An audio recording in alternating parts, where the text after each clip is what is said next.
Mother Teresa foundation का आज आपका क्या कार्यक्रम रहा, उस पर कुछ रोशनी डालें। Mother Teresa foundation OBC coordination committee आज पूरे देश में पिछड़ा वर्ग सम्मान दिवस मना रही है। आज़ादी के पहले पिछड़ों की और दलितों की हालत बहुत देश में ख़राब थी। जीवन की मुख्य धारा से, चाहे वो सामाजिक हो चाहे राजनीतिक हो, पिछड़े और दलित अलग थे। कोई हैसियत और हिस्सेदारी नहीं थी।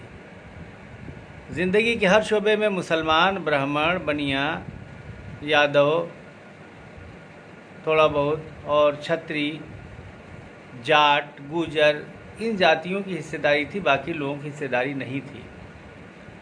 बाबा साहब भीमराव अंबेडकर ने अंग्रेज़ों के ज़माने में ही अनुसूचित जात के लोगों को आरक्षण दिलाने की, नौकरियों में हिस्सेदारी दिलाने की लड़ाई लड़ी।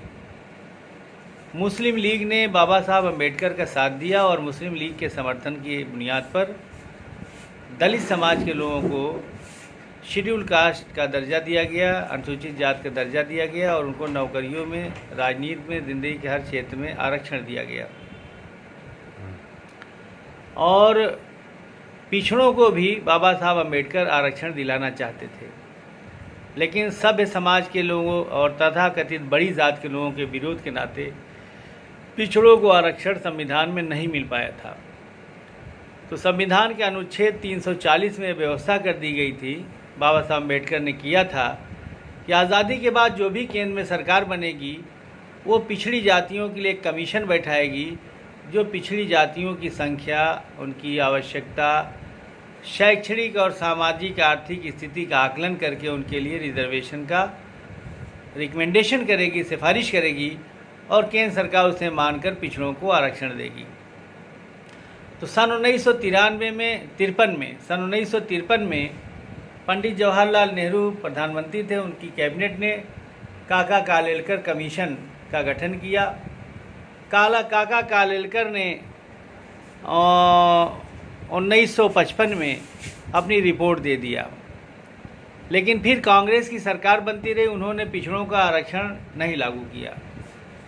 फिर सन 1977 में पहली कांग्रेसी सरकार के बजाय पहली गैर कांग्रेसी सरकार जनता पार्टी की देश में बनी। पंडित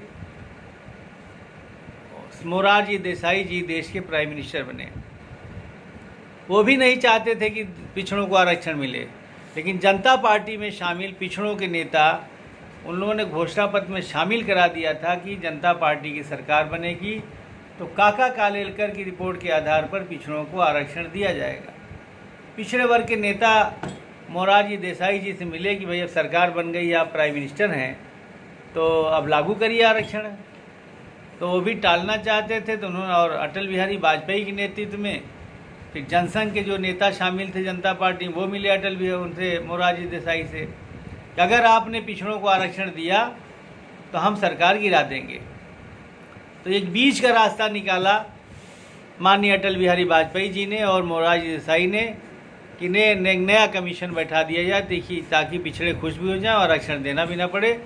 तो बीपी मंडल, जो बिहार के एक यादव नेता थे, समाज सेवी थे, उनके नेतृत्व में एक कमीशन, मंडल कमीशन बैठाया गया पिछड़ों को आरक्षण देने के लिए, उनकी स्थिति का, हालात का आकलन करने के लिए, सिफारिश करने के लिए। 2 साल बाद बीपी मंडल ने भी अपनी रिपोर्ट दे दिया और 27% पिछड़ों को नौकरियों में, राजनीति में, जीवन के हर क्षेत्र में आरक्षण देने का रिकमेंडेशन किया। लेकिन जनता पार्टी की सरकार गिर गई थी, फिर कांग्रेस की सरकार आ गई, फिर उन्होंने नहीं लागू किया। फिर गैर कांग्रेसी सरकार आई जनता दल की 89 में, बीपी सिंह वज़ीर आज़म हुए। वो सरकार बीजेपी और कम्युनिस्ट पार्टी के बाहरी समर्थन से चल रही थी, लेकिन उसमें मुलायम सिंह यादव, देवी लाल, रामविलास पासवान, लालू यादव जैसे पिछड़ों के नेता उस सरकार में मौजूद थे और बड़ा रोल था। और बिहार के मुख्यमंत्री लालू प्रसाद यादव, उत्तर प्रदेश के मुख्यमंत्री मुलायम सिंह यादव थे। तो मुलायम सिंह यादव, लालू प्रसाद यादव, देवी लाल और रामविलास पासवान के दबाव में बीपी सिंह ने आज ही के दिन 7 अगस्त 1990 को मंडल कमीशन लागू किया। आज ही के दिन 7 अगस्त 1990 को पिछड़े वर्ग के लोगों को 27% आरक्षण देने का काम किया। आज के पहले 7 अगस्त 1990 के पहले पिछड़े वर्ग के लोगों की आबादी 54% है। यादव, कुर्मी, कहार, लोहार, तेली, बढ़ई, बिंद, निषाद, मल्ला, चौरसिया, राजभर, इनकी आबादी 54% है, लेकिन नौकरी मिली थी सिर्फ 2%। 27% आरक्षण लागू किया बीपी सिंह ने। आज हम बीपी सिंह को सादर सलाम कर रहे हैं इस आरक्षण के लिए, इस बड़े काम के लिए। और बीपी सिंह के नक्शे कदम पे चलते हुए मुलायम सिंह यादव उत्तर प्रदेश के मुख्यमंत्री थे। उन्होंने पिछड़े वर्ग के लोगों का 27% आरक्षण उत्तर प्रदेश में लागू कर दिया। बिहार के मुख्यमंत्री लालू प्रसाद यादव थे, उन्होंने भी 27% आरक्षण पिछड़ों का लागू कर दिया। लेकिन और पूरे देश में कांग्रेस की और बीजेपी की सरकारें थीं। यूपी, बिहार के अलावा पूरे देश में कहीं भी पिछड़ों को 27% आरक्षण नहीं मिला। यहाँ तक कि उत्तर प्रदेश से जब उत्तराखंड अलग हुआ तो उत्तराखंड में भी पिछड़े वर्ग के लोगों की आबादी 27% थी, आरक्षण था 27%, लेकिन कांग्रेस और बीजेपी ने मिलकर खामोशी से उसे 14% कर दिया और किसी को पता नहीं लगा। इसी तरह झारखंड में भी 27% आरक्षण था जब झारखंड बिहार का हिस्सा था। अलग होने के बाद भी 27% था, लेकिन कांग्रेस और बीजेपी की ही ज़्यादा सरकार बनी झारखंड में। दोनों ने मिलकर खामोशी से 27% आरक्षण को 14% कर दिया।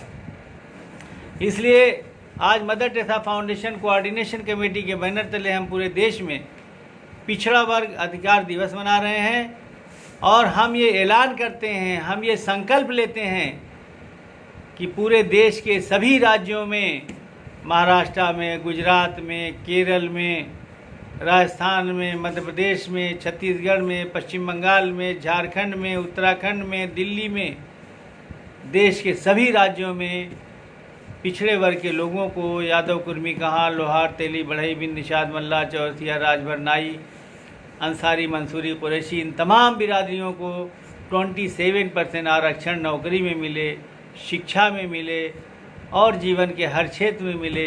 इसके लिए mother Teresa foundation OBC coordination committee के बैनर तले हम लोग पूरे देश में लड़ाई लड़ेंगे। आज के दिन यही संकल्प लेते हैं और आपका आह्वान करते हैं कि इस लड़ाई में हमारा साथ दें ताकि न्याय हो सके और पिछड़े वर्ग के लोगों को भी समाज की मुख्य धारा पूरे देश में बनाया जा सके। बहुत बहुत धन्यवाद।